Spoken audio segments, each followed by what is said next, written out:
Want to shop Walmart Black Friday deals first? Walmart Plus members get early access to our hottest deals. Join now and get 50% off a 1-year annual membership. Shop Black Friday deals first with Walmart Plus. See terms at walmartplus.com. Looking for a pickup truck to get just about anything done? Look no further. The Chevy Silverado EV isn't just the most powerful Silverado ever, with next-level towing capability and technology. It also offers game-changing versatility with the available multi-flex midgate and tailgate, which means Silverado EV helps you carry large, bulky, and oddly shaped items up to nearly 11 feet in length. Chevrolet. Together, let's drive.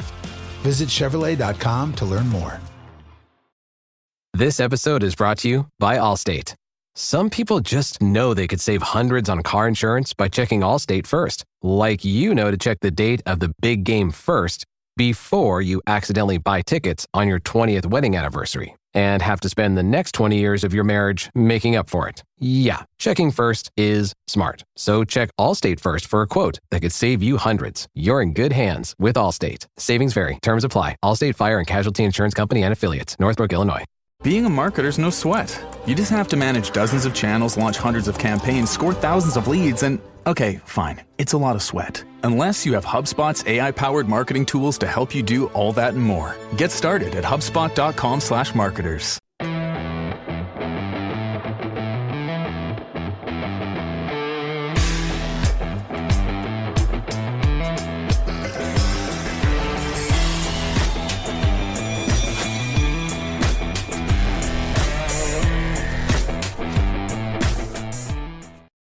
Welcome to the Chalkboard, my fellow football nerds, for episode number 179 of Chalk Talk. I'm your host, Shane Haff, and you can follow me on Twitter at ShaneHaffNFL. I'm joined today by the best co-host in the game. You've heard him on the Tough Cover radio show. It is Mark Henry Jr. Give him a follow on Twitter at MarkHenryJr_. Mark, how are you doing today?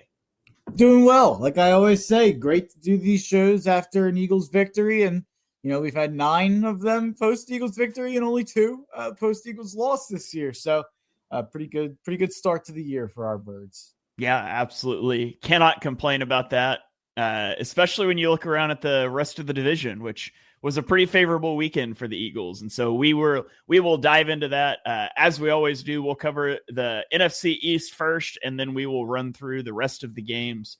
Obviously recording this in advance of tonight's Monday Night Football game, so we won't get to that one. But you guys know the drill. If you're watching live, you can be sure and drop us comments here on the sidebar, and we can throw those up on the screen and interact with them. So feel free to drop questions, stats, anything you want.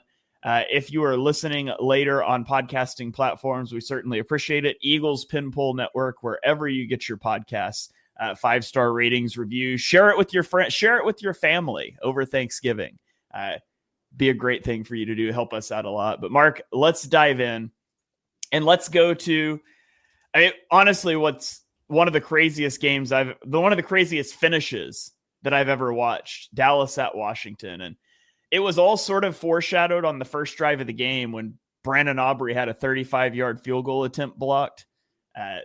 Washington responds with a field goal drive. Before then, the Commanders and the Cowboys trade missed field goals from 42 and 51 yards the next 2 drives. But it's 3-3 at half. The second half was fireworks. And so let's get to that ending, which is just insane. Dallas recovers a Washington fumble, up 4 with 8 minutes left, and they score a touchdown to go up 11. Washington answers with a touchdown drive of their own and a 2-point conversion to pull it to a 3-point game with 3 minutes left. They decide to kick it deep, and Kevontae Turpin drops the kickoff, then picks it up and houses it to regain a 10-point lead. Washington answers with a field goal with 1:40 left to get it back to 7, and then they try and fail on an onside kick attempt. And Dallas is content to burn up Washington's timeouts and punt the ball away, which is probably fine because you're punting the ball away. Washington gets it at the 14-yard line with no timeouts and 21 seconds left. And then Dallas gives up an 86-yard touchdown to Terry McLaurin to apparently tie the game, except then they miss the extra point. And so they try another onside kick that is not only recovered by Dallas, but returned for a touchdown. The 31 total points in the final 3.5 minutes of this game is the second most in NFL history. this was such a wild ending. What a roller coaster over the last few minutes of this one. Yeah, I had a teaser with Washington money line as the last leg of it. And it was one of those that I stopped even paying attention and caring about. And then Terry McLaurin goes down the field. I start to celebrate a little bit. Part of me, at least. I mean, part of me was happy to see Washington lose as an Eagles fan here. Part of me starts to celebrate, and then you go and miss that extra point. It's unbelievable. I do think people are being a little too hard on Jaden Daniels today. Like, I've seen a lot of negativity about Cliff Kingsbury's offense, and obviously they were terrible for a large stretch of this game. And I would put a lot of that on Cliff.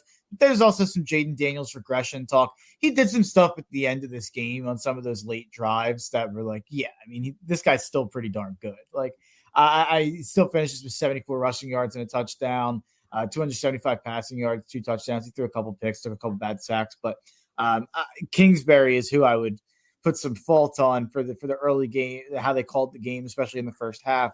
I think Jaden Daniels still showed you enough to be like, feeling pretty good about Jaden Daniels going forward. I get that they lost to Dallas, terrible loss, especially at home. I think they still probably make the playoffs because they have Tennessee and New Orleans these next 2 weeks.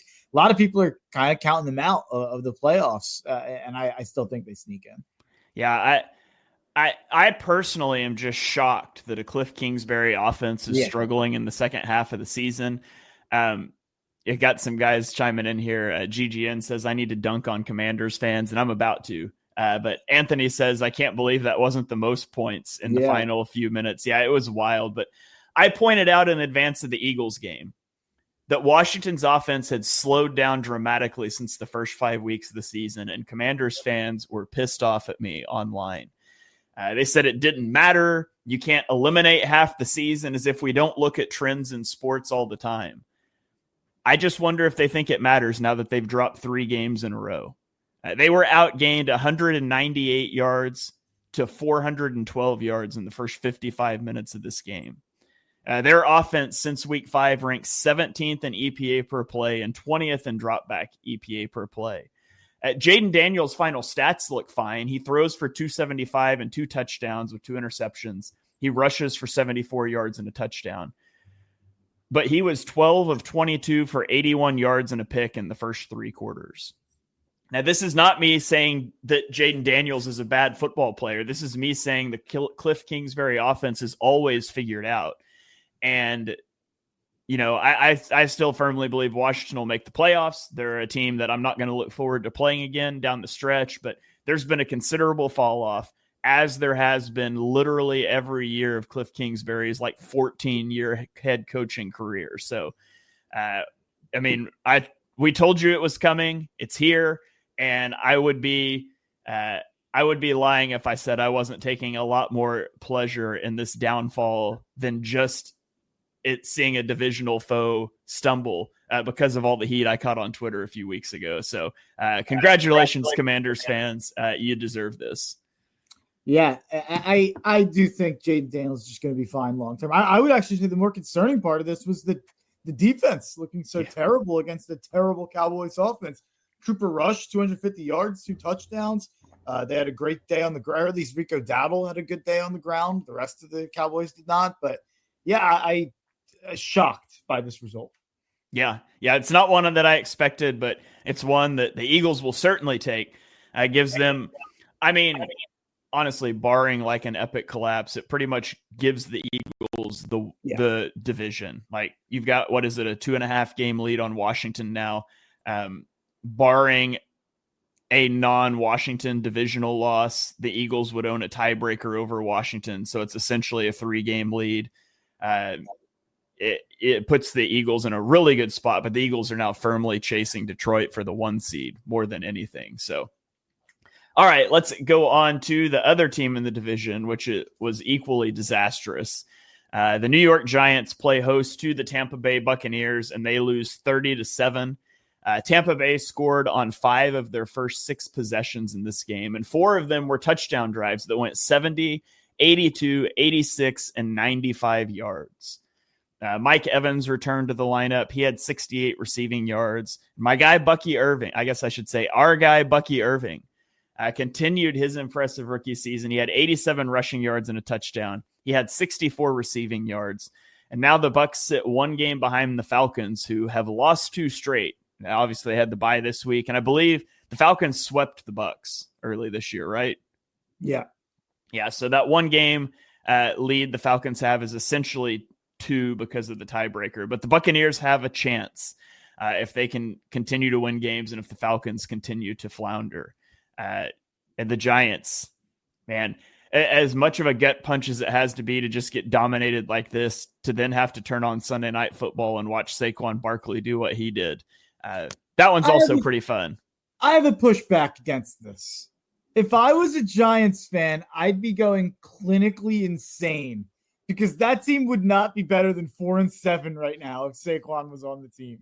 Like, they need, like, someone tweeted it out, like, they were like, I love Saquon. He's like, they were someone from Barstool. They're friends with Saquon. He's like, I'm a big Giants fan. I love Saquon. We don't need Saquon. We need like 30 good players on this team. He's like, this team is terrible. No matter what we would have done with the running back. Like, I do kind of feel bad for Giants fans. Like, it's just, it must suck so bad for them that he came here. Like, if he went to Houston or he went to, wherever, Cincinnati, Green Bay, they wouldn't have really cared, I'm sure, but him doing it here must be tough to deal with. But he wouldn't have been. I mean, the Giants had plenty of terrible teams with Saquon Barkley on them over the past half of a decade. Like, that's the one thing I'll push back on with all the Giants stuff on Twitter. Yeah, that's fine. They still wouldn't be a good football team, but you don't get to call a guy you didn't offer a contract to a traitor and then not get me taking shots at you for the rest of the season. So. Any other thoughts on this? Do you think Tampa Bay has got a serious shot to push for the NFC South? Yeah, definitely. I mean, they have a really easy schedule down the stretch. I mean, the Falcons have the advantage because they're going to have a full win more than them with the tiebreaker there. I was actually expecting maybe the Giants to show up and be a little bit more competitive, almost like we see a coach gets fired and they show up. I thought maybe Daniel Jones getting benched could potentially awake some things there. Didn't happen.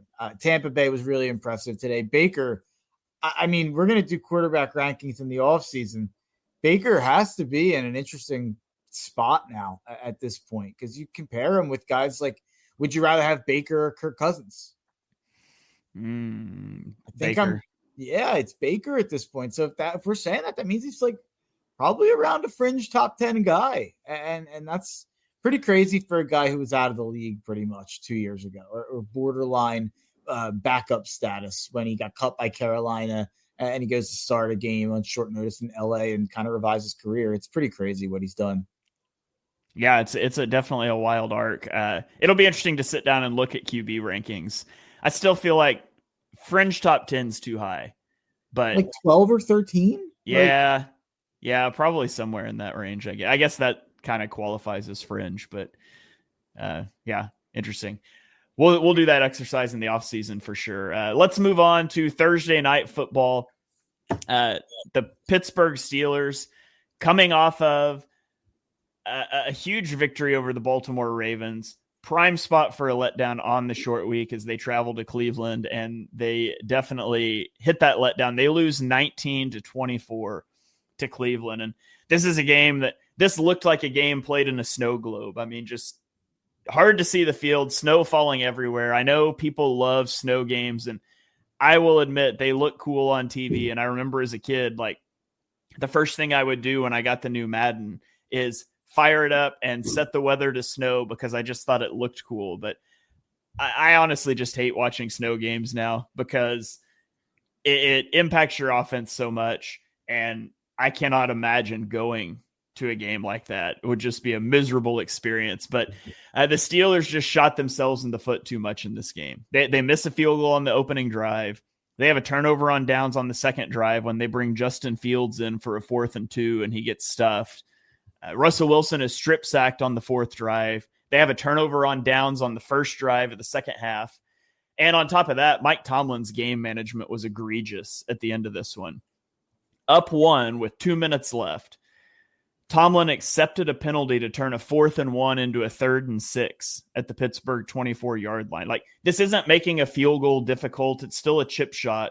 And so rather than kicking the field goal to go up 2, like, there's no upside to accepting that penalty.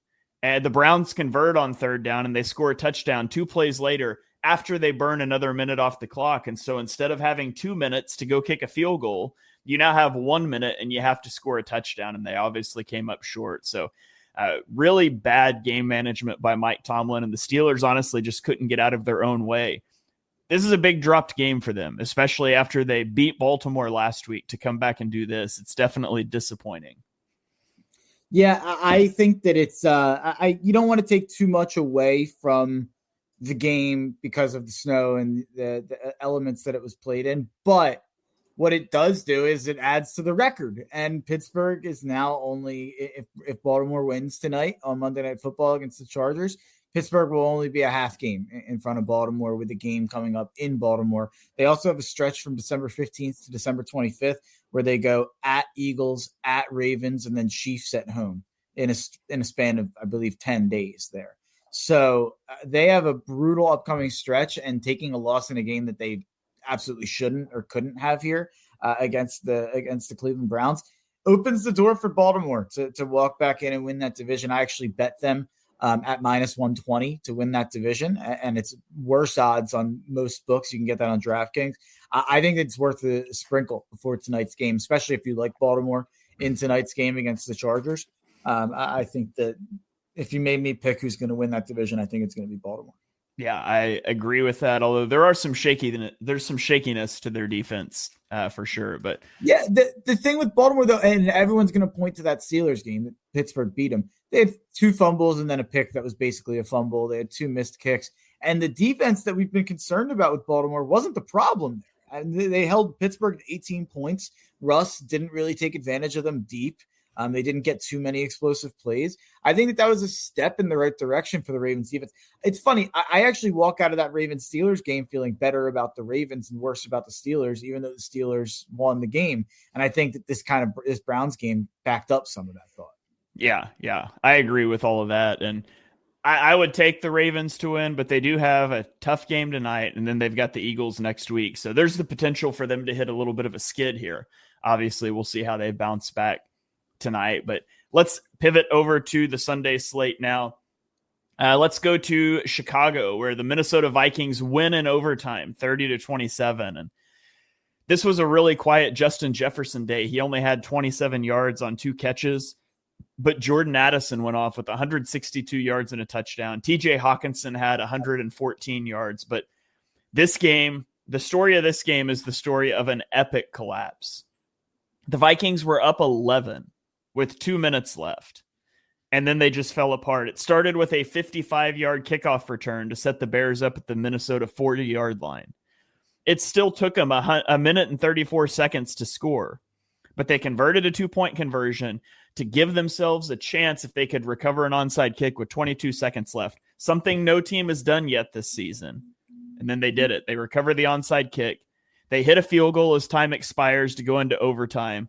And then in overtime, they get the ball first. So it's essentially their 3rd straight possession on offense.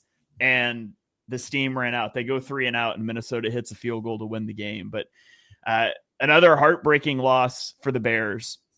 Another game the Vikings win where you just can't help but think this is all kind of fraudulent. But the Bears have lost 5 in a row now. And for the Vikings, they lost a couple of key guys in this game. Ivan Pace Jr., their linebacker, appears to have a hamstring injury, may miss a few weeks. And then perhaps more importantly, their left tackle, Cam Robinson, left the game. It's believed to be a foot injury. He was on the injury report for a foot injury, but I haven't heard any further news on that. So a couple of potentially big injuries for the Vikings, even though they squeak by. Yeah, I mean, in the last month, the Bears have lost a game on a Hail Mary. The Bears have lost a game to their arch rival at home on a blocked chip shot field goal. And then now they have lost a game where they were able to get an onside kick and come back from down 10 with what was the amount of time again? It was down 11. 11. And yeah. They scored the touchdown with 22 seconds left, got the 2-point conversion, got the onside kick, got the field goal, and then go 3 and out in overtime. Yeah, it's unbelievable that those 3 losses of your last 5 games is a truly cursed season. And there's times where I beat myself up about preseason predictions, and my college preseason predictions were terrible this year. NFL a little bit better, but the Bears were a team I was really high on. And I look back at it and I'm kind of like, yeah, they're 4-7, but you look at those 3 losses and you look at even some of the other close losses they've had. This is a season that should absolutely have been much better than 4-7 at this point. Yeah, we could do the whole, if you flip the result of every 1-score game, where would they be? And I actually don't know the answer to that. It looks like they've won 2 1-score games and they've lost 1, 2, 3, 4, 5. So that would give them 3 more wins. They'd be at, 7 and 4. It flipped their record from 4-7 to 7-4. So should have, would have, could have. Honestly, just better luck next year for the Bears, I guess. Yeah.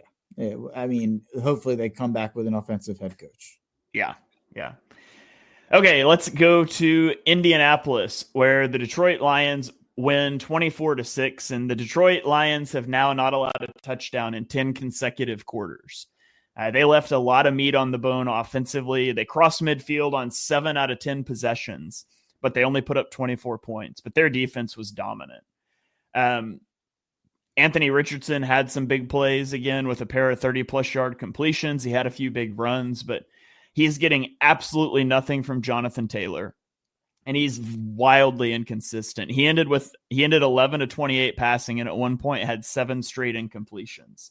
He was 2 of 14 passing when pressured. So, the highs and lows are definitely still there with Richardson, but the bigger team to talk about, because they're currently the 1 seed in the NFC, is the Lions, and injuries continue to mount for Detroit. Obviously, they lost Aiden Hutchinson earlier this season. Taylor Decker, their left tackle, left this game with a knee injury and an ankle injury, but he did return. David Montgomery injured his shoulder and was ruled out. Khalif Raymond injured his foot and was ruled out. Carlton Davis injured his knee and was ruled out. And Terrion Arnold was inactive with a groin injury. And by the way, they play the Bears in a couple days on Thanksgiving. So they've got a short week to get ready off of a lot of injuries to face a division rival in a game that Eagles fans should have a big eye on Thanksgiving.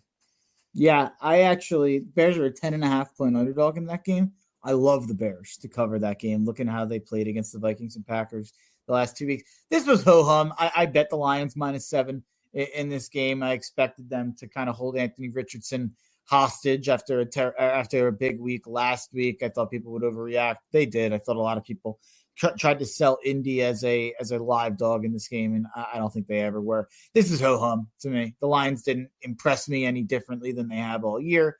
They're obviously one of the best teams in the NFL. I don't think that they're this juggernaut that's unstoppable and you can ticket to them to the Super Bowl the way that some people seem to think. But we'll talk about that. I think, down the stretch, they have a pretty tough schedule. So I don't think that the 1 seed's out of consideration for the Eagles. And you have Bears at home. That's obviously pretty easy, but Packers at home, Bills at home, at Bears, at Niners. We'll see what the Niners are at that point. And then the Vikings at home. So a lot of teams, at least in the mix, that Detroit has to deal with down the stretch.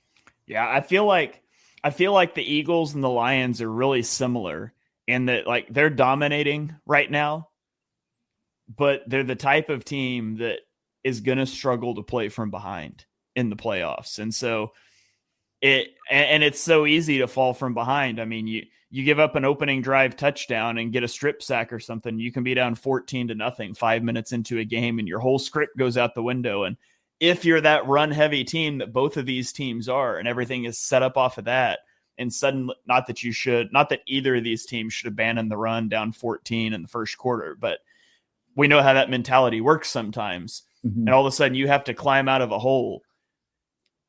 We'll see. So I think these are both really good teams. I would love to see them face off in an NFC championship game, but it wouldn't surprise me a bit to see one of them make an early playoff exit if they find themselves in a negative game script. So obviously I think it's more likely for Detroit because I trust Jared Goff a lot less than I trust Jalen Hurts, but it's certainly something to keep on the back burner in the back of your mind. I think there's a team we'll get to, and I've obviously been high on them all year. I think whoever has to see Green Bay in that divisional round, or maybe wild card round, probably divisional though, would be that'd be a nightmare for whoever that's going to be, specifically Detroit. Yeah. Okay, let's go to Miami, to a team that's playing well right now. Miami beats New England, and granted it's New England, but 34-15. Tua throws for 317 yards and 4 touchdowns against the porous Patriots defense, and Jalen Waddle was the biggest beneficiary. He had 144 yards and a touchdown. I guess Devon Achane caught 2 touchdowns, but he didn't have very many yards. The Dolphins have a big game against the Packers on Thanksgiving. That's a huge game. But then after that, it's the Jets, Texans, 49ers, Browns, and Jets. If they lose only one game down the stretch, they would hit 10-7, and they would likely make the playoffs after an awful start. But it all starts with this big game on Thanksgiving. If they can find a way to knock off the Packers, they're going to the playoffs. If they lose to the Packers, there's just no margin for error left. And the Texans and the 49ers, you can say whatever about them that you would like, but they're tough teams. And so it's huge for them. They need that win. But big for them is Chop Robinson, their first-round draft pick, starting to come on. He's not a guy that you or I loved, especially for the Dolphins, but he's recorded a sack in 3 of the last 4 games. Now, he's only got 3.5 on the season, but they've all come lately. He had 8 pressures and 1.5 sacks in this game on 26 pass rushes, which is the highest pressure rate in a game this season. And so it would be huge for them if they can continue to bring him along if he stays hot down the stretch. What are your thoughts on the Dolphins and their playoff chances? Tua was awesome in this game. I mean, if Tua's like this, then they have a chance in any game. But yeah, it's going to come down to this week, and they're 3.5-point dog on the road. I would lean Green Bay winning that game. I would not bet them to cover the game. So I think that's where it gets tough. Denver has some tough matchups, but also some easy matchups down the stretch. I think you are probably getting at least 9-8 from Denver, potentially 10-7. And then I don't know how the tiebreakers work there with Denver and Miami, but that's probably what the 7 seed comes down to now. I don't think it'll be Indy. I don't think it probably won't be even Cincinnati. It'll probably come down to Miami and Denver for that last spot. I would lean Denver, just 2-game lead. Miami's got Green Bay this week on the road on a short week and cold weather. I think it's probably a bad matchup for Miami. But I mean, if Miami plays like this on offense, they can beat anybody. It's just how much of it was it being the Patriots defense. How much of a swing? How much would it change your mind about Miami Green Bay if the game was in Miami this week? I wonder if they'd be favored. Yeah. So it's interesting. The home team, the swing used to be 6 points. So if you'd say, let's say Eagles Lions, Detroit was -3 in Detroit. The Eagles would be -3 in Philly. That was an old gambling adage. Seems like Vegas values home field just a heck of a lot less nowadays. I just saw a tweet actually about the Eagles and Lions, which is why I used that reference. The tweet said it would be Lions -3.5 in Detroit and Lions -1 in Philly. So they're only saying that the line moves 2.5 points for home field. I think in a situation like Miami, Green Bay, going from Miami to cold weather, I think you bump that at least to 4. Yeah. So I'd say Miami's maybe a 1-point favorite. Maybe it's a pick 'em. And then I think it's a total toss-up game. Yeah, Miami really struggles in cold weather. So it's a bad matchup for them that's made even worse by the location, for sure. Yeah, and they asked Tua about it, and they said, are you excited to play in cold weather? What's your thought? And he said, I'm excited to kill narratives. So let's see if Tua can kill some narratives. I know my co-host over there has some Tua narratives that he would like to be seen killed this year. Yeah. I will refrain from commenting anymore on Tua at this moment in time, so Dolphins fans don't come for me. But I will say this, though. Tua in this game completed over 70% of his passes for his 5th straight game. It is the longest active streak in the NFL, and he's only the 2nd Miami Dolphin quarterback to do so.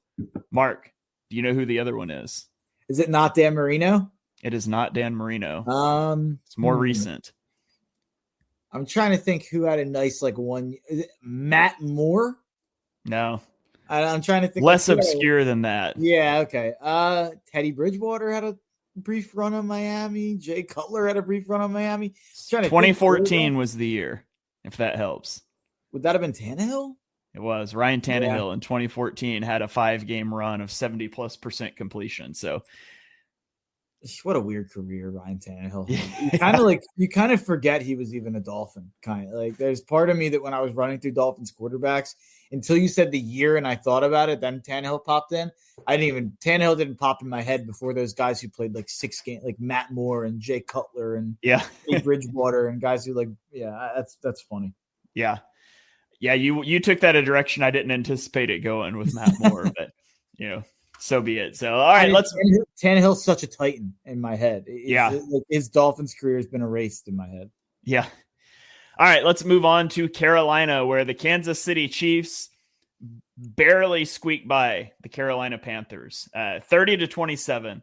The Chiefs moved the ball well, but they settled for field goals. They only scored a touchdown on 2 of 5 red zone trips. They found themselves tied after Carolina scored and converted a 2-point conversion with under 2 minutes to play. But Mahomes gets them right down into field goal range to win the game. And man, the Chiefs are just the luckiest team in the NFL. I swear, like they consistently do this. Their point differential sucks. Like every game they win by 1 score on the last second and some fluke thing. And this is the second straight week the Chiefs defense gave up 325 plus yards. The Panthers are only the 3rd team in the Andy Reid era, which is 11 years in Kansas City, which seems crazy to say, to score on 75% of their drives against the Chiefs. Bryce Young looked good. He probably played the best game of his career against this Chiefs defense. He was 21-35 for 263 yards and a touchdown. He also rushed for 20 yards. It's been the Kansas City defense that has kept this team afloat while the offense has been bad this season. This week it was flipped. The last 2 weeks, the defense has been pretty rough for the Chiefs, but the offense has kept them alive. And so if they start playing complementary football, the league better watch out. And I'll never discount the Chiefs after I did it last year. But this team just doesn't look like they have it right now. They'll be fine. I know. I'm so confident that they'll be fine. But this was the best, I would say the best quarterback play of the day. Like both quarterbacks taking it. I guess Vikings and Bears, Darnold and Caleb both put up some pretty big numbers. But just from watching it, and I'll talk about the obvious in a second, Bryce Young was awesome in this game. I watched every snap of this game because I had it. I had it on the big TV next to Red Zone and next to another game that I had next to the Washington game. And Bryce Young just kept dropping it in the bucket on these posts and slants. And he was doing the thing I like to do in Madden where you run a slant and you wait until they get to like near the sideline almost and you drop it in the bucket right there on the slant. I thought Bryce Young played by far I thought he looked by far the most competent I've seen him look in the NFL. And I'm looking at his stats here for the first time.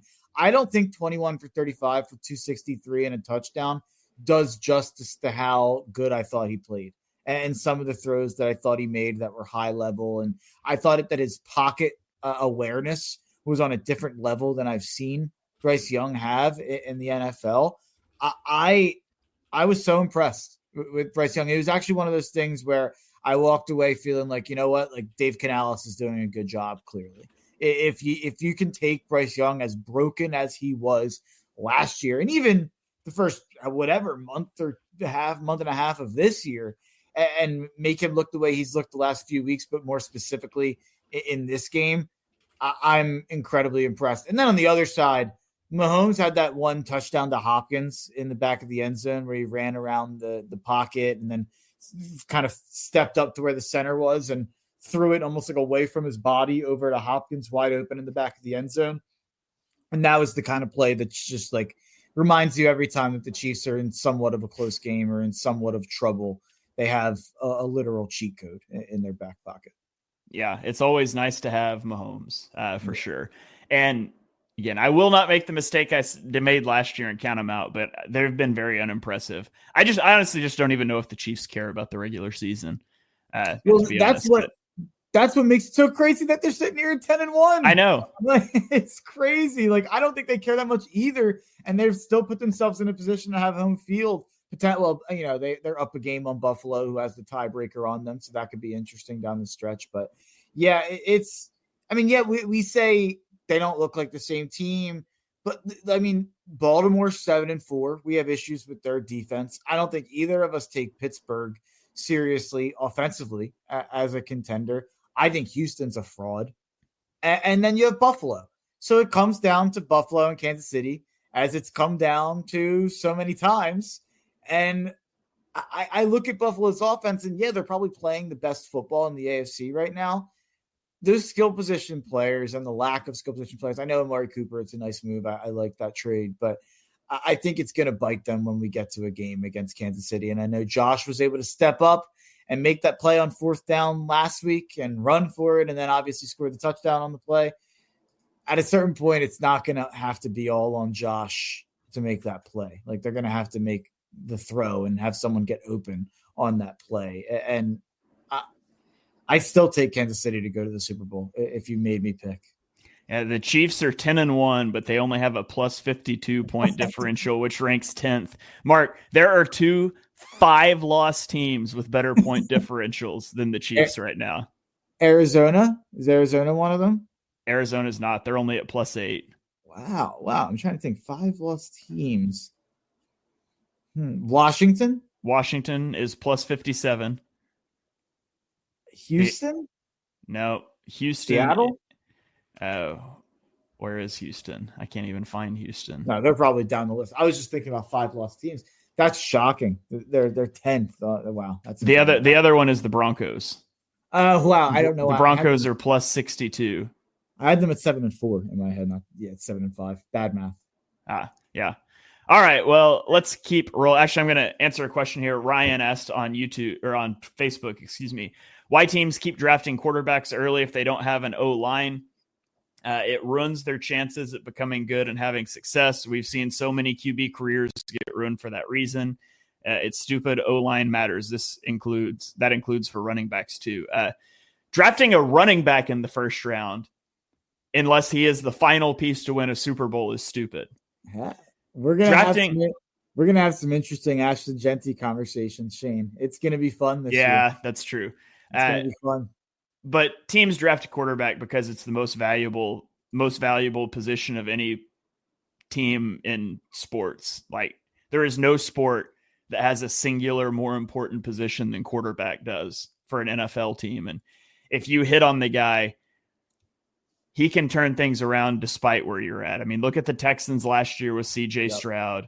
Look at Washington this year with Jaden Daniels and what they've been able to do. So the quarterback conquers everything. Look, Drake May with the Patriots and what he's doing there. And yeah, the team still stinks, but certainly a lot of quarterbacks are put in bad situations, but the special ones are able to transcend that. And so when you're in the position to take the quarterback, teams take a swing. And it's just the quickest way to turn a team around. Yeah, I mean, I think Shane put that beautifully. I'd agree with everything he said there. And I'd even add, I'd look at the Patriots as an example here with Drake May. They were not set up in any way for Drake May. One of the worst situations the quarterbacks ever walked into.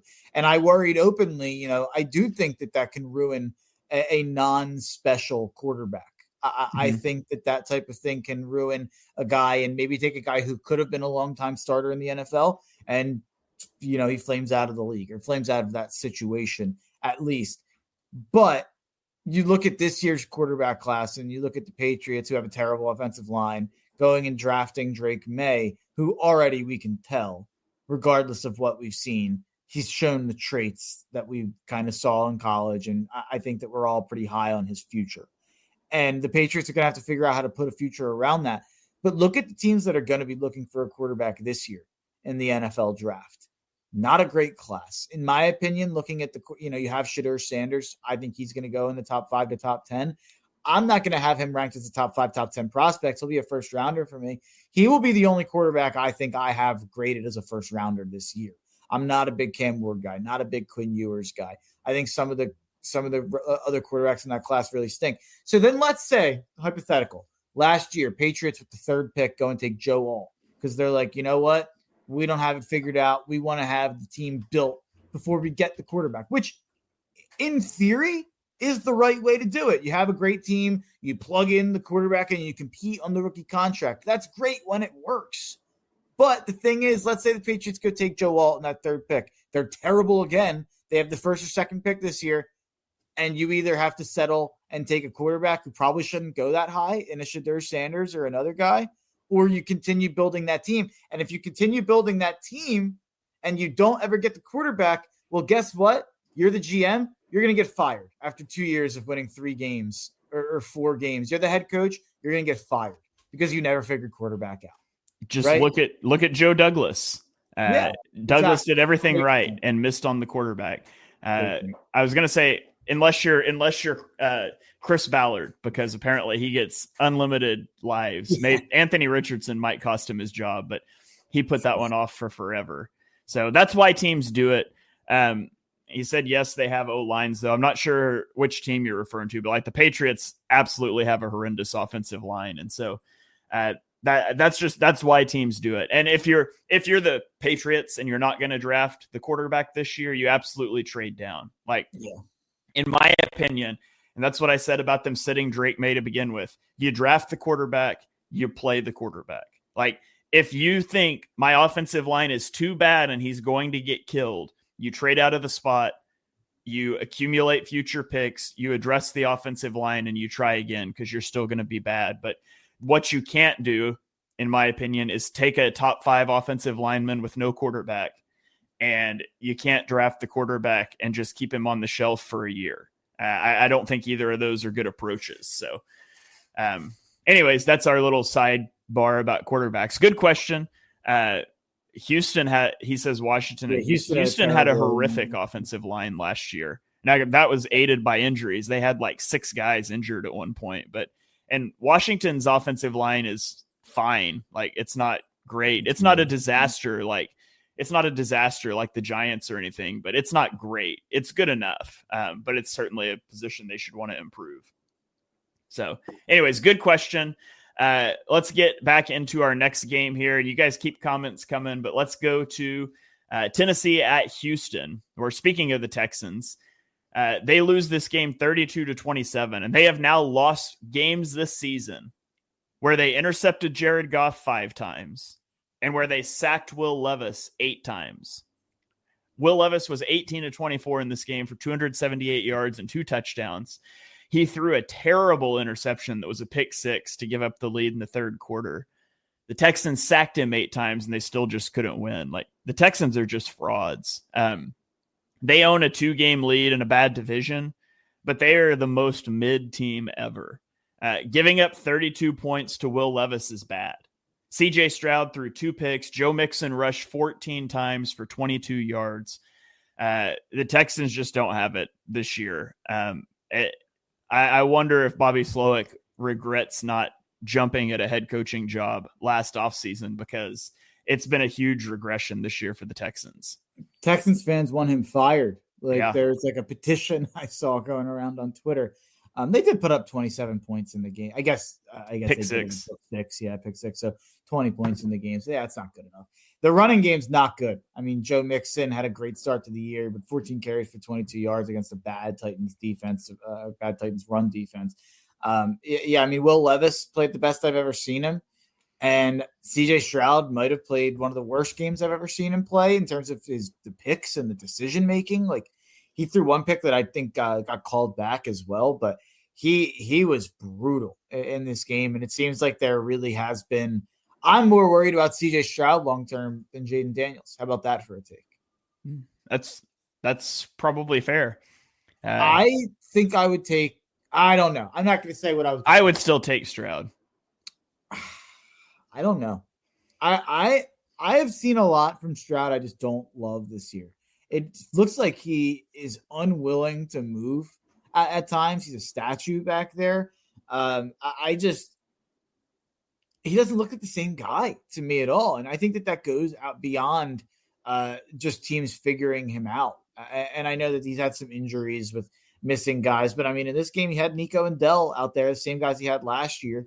And even Dell missed some time last year. But yeah, I was shocked to see this. But the only reason I was shocked is because Houston the last 2 years has done a good job taking care of bad teams. That's been why they've had good records. And I think Houston's a fraud. I said on my radio show this week that I thought they were like not a top 12 team in the NFL. We went through it and I listed all these teams that I thought were like just better than them. And if we lined them up on a neutral field, who would be favored against who? And I don't think I think Houston's like a fringe top 15 team, very average. But I think Tennessee is potentially the least talented team in the NFL. So for them to go put 32 on them and to force the safety they forced and only holding 20 offensive points, bravo to Tennessee. I think there's a chance Brian Callahan saved his job a little bit with this game. Yeah. The Will Levis thing is going to be interesting to see what they – I don't think you can do it, but I don't think you can. I guess I wouldn't even say he was good in this game or he was sacked in this game because he had terrible pocket management. But it's like just flip a coin. It's going to be a great Will Levis day or an awful Will Levis day. Also, Tony Pollard. Shout out Tony Pollard. 24 carries for 119 yards and a touchdown. He's 22 yards away from having 1,000 scrimmage yards this season while playing on a bad team. So shout out to Tony Pollard. He's a guy that I thought was ready to be the feature back last year in Dallas. It was fine. Like, I don't think it was bad. He's on another bad team now and he's still putting up yards. So hopefully Tony Pollard's able to get into a good situation sometime in the next couple of years. So it's funny. He's actually kind of on pace to have like the same year. Yeah. Now that I'm looking at it, he's kind of 4.3 yards per carry instead of 4 yards per carry. But yeah, he's on pace to have maybe like 1,100 yards instead of 1,000 or 1,200. But yeah, pretty close to what he did in Dallas. I mean, look, after 2020, when he was like over 5 yards a carry, we thought, he could be one of the best backs in the league. And I mean, he's been better in Tennessee than I expected. So I'm not going to slander him too much. Yeah. Blinds.com's Black Friday sales event is happening now with our best deals of the season. Let our design experts help you make the perfect selection for your home on your schedule. We can send free samples right to you and handle everything from measure to install. With over 25 million windows covered, Blinds.com is the #1 online retailer of custom window coverings. Save up to 50% site-wide, plus doorbusters, and a free professional measure at the Blinds.com Black Friday sales event now. Rules and restrictions may apply. This year, Santa's bringing the power of Energizer into his workshop. Whoa, the Energizer Bunny's got so much power. Wait, he's powered up all the toys. I think that means we're done for the year. I love this bunny. He's the hardest working helper the North Pole has ever seen. And he wants all your gifts to have the power of the #1 longest lasting AA battery.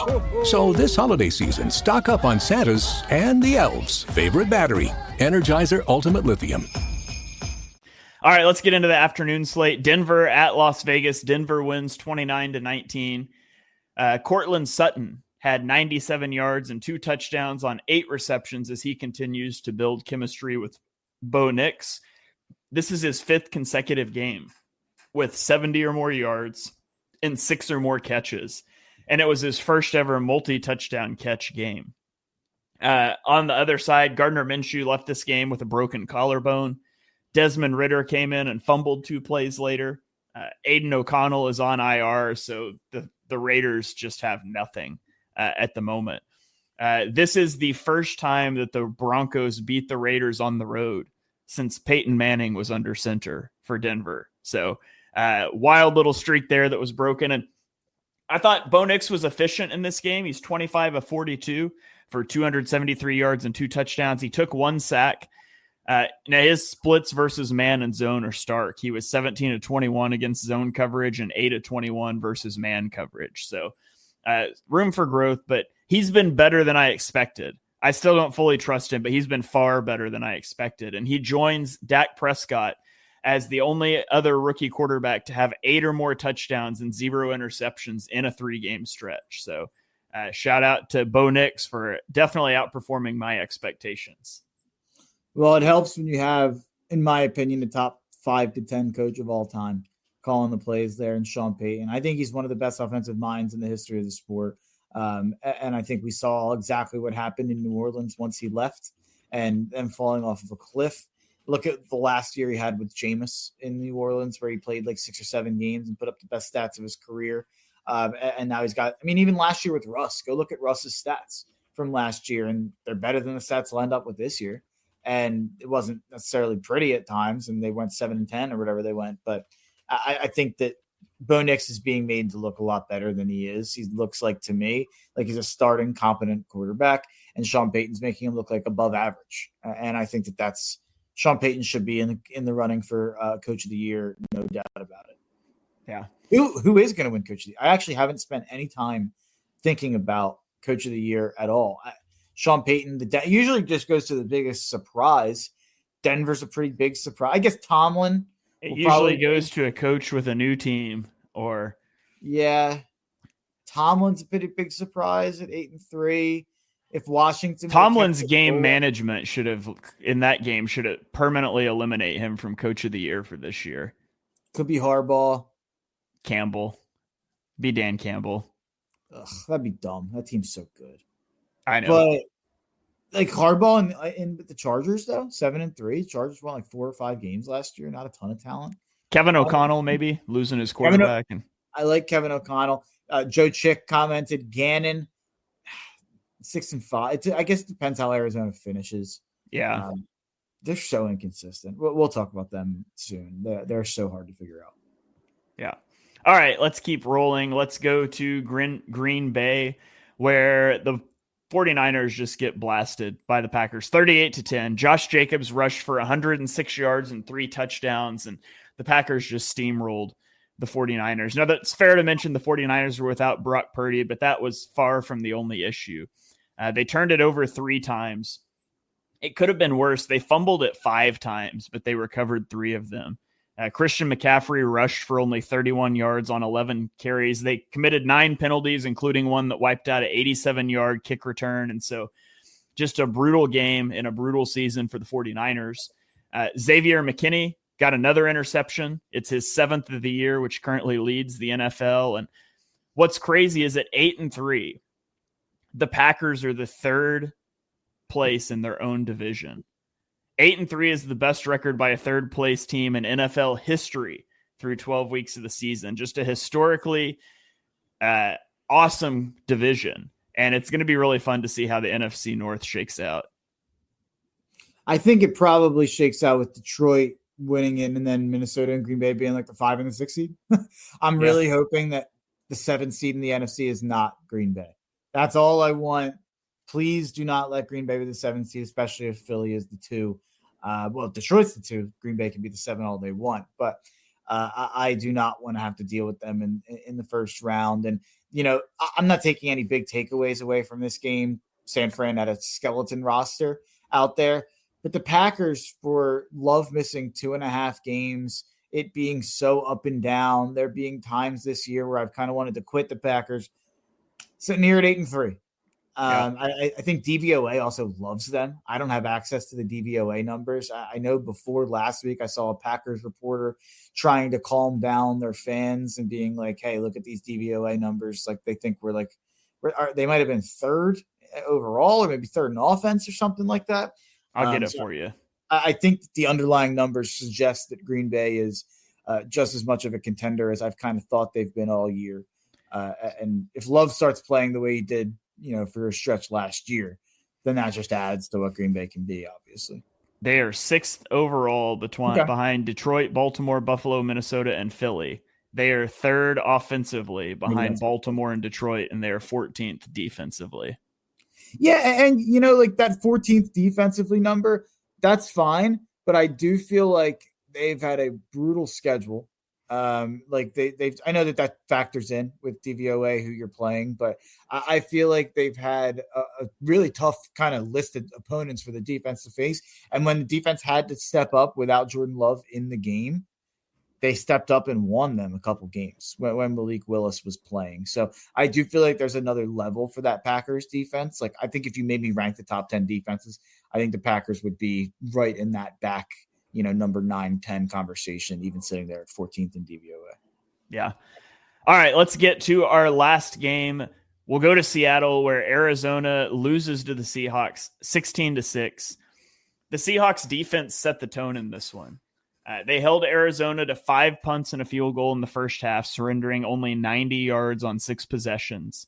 And then with a 7-3 lead in the mid third quarter, Arizona goes for it on a 4th and 1 from the 40-yard line, and Kobe Bryant picked it off and runs it back 69 yards for a touchdown to extend the lead to 10 because they missed the extra point. Again, Kyler Murray was sacked 5 times in this game. The Cardinals were held to 49 rushing yards on 14 attempts. And Mark, our boy, Jackson Smith and Jigba, now has 367 receiving yards in his last 3 games. So he's been on a bit of a tear. I don't know what to make. I don't know how you decipher the NFC West. I don't think there's a good team there. Like, on it, they're all scary in their own way, but none of them are consistent. Like, the Rams have a good pass rush, and they've got skill guys on the offense, one of the best skill rooms in the NFL, but the offensive line is weak, and you're young, and I don't trust the Rams. You look at the 49ers, and they've got all the talent in the world, but they're healthy and everything, or they're unhealthy, and everything just seems off over there. Arizona at times looks really good, and then they turn in clunkers and they drop to 6-5. And then you've got Seattle, and the Seattle defense has been really good, and they have the offensive weapons. It just doesn't work consistently. So if you made me pick somebody to come out of the NFC West right now, I think I would pick Seattle, but all of these teams are scary in their own ways. They all have major flaws, though, that make me not think any of them are serious threats. I have absolutely no idea what to say about any of these teams. Like, I was willing to be like, you know what? Arizona, with the way that they're playing lately going into this game, 31-6 to the Jets, 29-9 to the Bears. You beat Miami in Miami with Tua. You beat Justin Herbert and the Chargers. I was willing to say, you know what? Like, and even before that, they beat the Niners. I was willing to say maybe they're the 3rd best team in the NFC because you have the Lions and the Eagles, and then, you know, maybe the Packers right there. But I thought that there was a conversation they could have been right there at the top of the NFC if they came out and showed what they had showed the last couple of weeks and played the way we know they can. And they showed up and they laid the biggest egg they've laid all year. And this is the first month or so of the season. I was really complaining about Arizona because it felt like week to week, half to half, quarter to quarter, possession to possession, you had no idea what to expect from the Cardinals. And it feels like we're back to that now. And I thought we had gotten past this. I thought it was a young team kind of figuring out their identity and everything like that. And I thought that they'd had it figured it out. And clearly they haven't. If you made me pick who wins the division, I'll still say Arizona somehow after this game. I'm still saying it. You have another game against Seattle in Arizona. Hopefully that goes a little differently. But, man, I'm done having any conviction on anything in this division. Like the Seahawks, for instance, to give you an idea of what Vegas thinks of Seattle, they're playing the Jets this week in New York. What do you think the spread is? It's in New York? Yeah. Like 4.5. Seattle -1. And I'm going to bet it. Like, I'm going to bet Seattle because I've been betting against the Jets every week, and it's been profitable, even though the lines have been ratty. I'm going to bet it. I don't have faith in Seattle. It's a fade on the Jets. Yeah, the Jets. Yeah, for sure. I think I have more faith in Seattle than anybody else, but I don't really have faith in anybody at this point. So I don't know. We'll see how that one plays out. Can we just give that division's playoff spot to the NFC North? I'll tell you what, we might get a second wildcard team from this division if Washington collapses. Yeah, that's true. That'd be crazy. I mean, it's certainly possible. There won't be one from anywhere else unless Tampa Bay. I bet Tampa Bay's already got 6 losses. So yeah, 5 and they'd basically probably have to win out, which is a tall order. So, and if they do that, they'll win the division, and maybe Atlanta would go 11-6 and you get them in. But I think if you're going to get a second playoff team, or if you're going to get Washington out of the playoffs, it's going to be Seattle and Arizona getting hot, or San Fran getting everybody back and healthy, or the Rams going on a run. And I'll tell you what, after what we saw from the Rams last night, I would put them comfortably 4th. Like, I think the other 3 teams have a better chance of figuring out whatever is going on than the Rams. Yeah, I think I agree with that. So, all right, well, that's going to about do it. We kind of gave our playoff thoughts, I guess. There's some final thoughts. But, Mark, do you have any other final thoughts you want to shout out before we get out of here? Yeah, I'll say it at the end so people don't, want me, shamed off of the internet. The Saquon Barkley MVP campaign is ridiculous, guys. Lamar Jackson's on pace for 4,500 yards, 40 passing touchdowns, 4 interceptions, the best completion percentage of his career, the best passer rating of his career, the best air yards per attempt, the best yards per attempt, the best yards per game, best yards per completion, the best, I think it was the best QBR as well. Not that I care about that.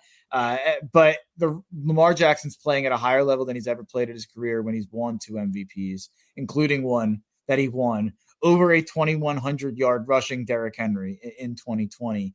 And he deserved it then, and he deserves it more now on a team that he is carrying on his back. The Ravens might not even win their division. They're 7-4, and the reason they wouldn't win their division is because their defense, like Shane said, has been a problem at times. Lamar scoring 31+ in those games and losing. Also, Saquon and Anthony, I love Anthony. He's one of our favorite followers. You can't be number one Jalen Hurts fan on Twitter and talking about how amazing and top 5 of a quarterback Jalen Hurts is, and then pushing a running back campaign for MVP. I think that the MVP campaign for Saquon Barkley does a disservice to why the Eagles are actually so good. It's because he's the 7th highest paid player on the offense.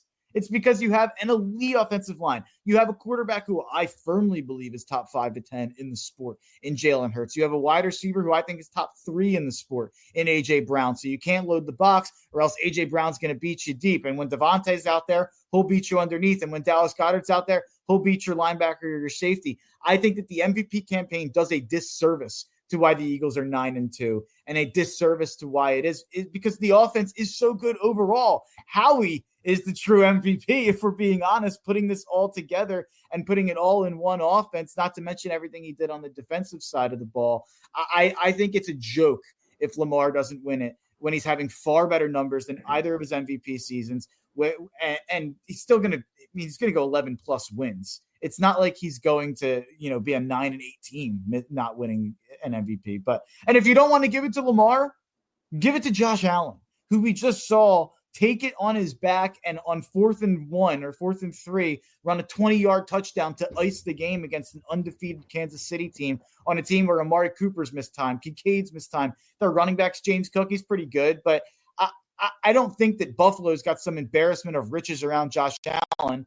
And we've complained time and time again about how Baltimore surrounded Lamar with receivers that are not at a high level. So, again, Shane said it earlier when we were talking about the quarterbacks. There's no position in sports that is as important to the determination of a team in winning or losing than quarterback in the NFL. And Josh Allen and Lamar Jackson are both having elite, excellent, high-level seasons at the quarterback position. If we're going to have a year that a quarterback doesn't win MVP, it's going to be a year where a quarterback doesn't have an elite season. If it was last year, potentially, and Saquon was having this season, I'd be more open to it. But both of the guys who were in the MVP conversation, Lamar and Josh Allen, are far exceeding what they did last season in that MVP conversation. I don't want to go too much longer on it. I'm sorry for the rant. I'm sorry for the ramble. It makes me sound like an Eagles hater. But I think it truly ignores why this Eagles team is so good. And Saquon had his best game of his career last night, in my opinion. I think it was the best game he's had as an Eagle. I thought there's been some games that I think he's been given a lot of credit for his stats that I think if you went and dove deep into it, he was getting a lot of yards before he was even touched. I wouldn't say that about last night. I thought he created a lot of that on his own. But let's just take it down a notch. Let's relax. I think it's absurd. And one more historical precedent. Derrick Henry had 2,100 yards in 2020 and more touchdowns than Saquon's going to end up with. He did not get a single vote for MVP. He won Offensive Player of the Year handily, which Saquon should also. Cooper Kupp had, I think, 145 catches for 1,600 yards, 1,700 yards, and a bunch of touchdowns. He got 1 vote for MVP. He won Offensive Player of the Year handily. That's what should happen with Saquon. And I think it's what will happen. Yeah, my official stance on the MVP discourse is go Birds. Thank you guys for joining us for episode number 179 of Chalk Talk. If you enjoy what you heard on the show, minus Mark's rant about why Saquon Barkley is not any good, he's a total bum. You know what to do. Smash that subscribe button. Turn on notifications so you don't miss our next episode. Drop us a 5-star rating wherever you stream your podcasts. Hope you guys have a great Thanksgiving. Those of you that are traveling, stay safe. Listen to all the Eagles Pin Pull Network stuff in the car, on the way to Thanksgiving, on the way home. Tell your family. It'll be great. You can follow us on Twitter. I'm at Shane Half NFL. He is at Mark Henry Jr. And we will catch you guys next time.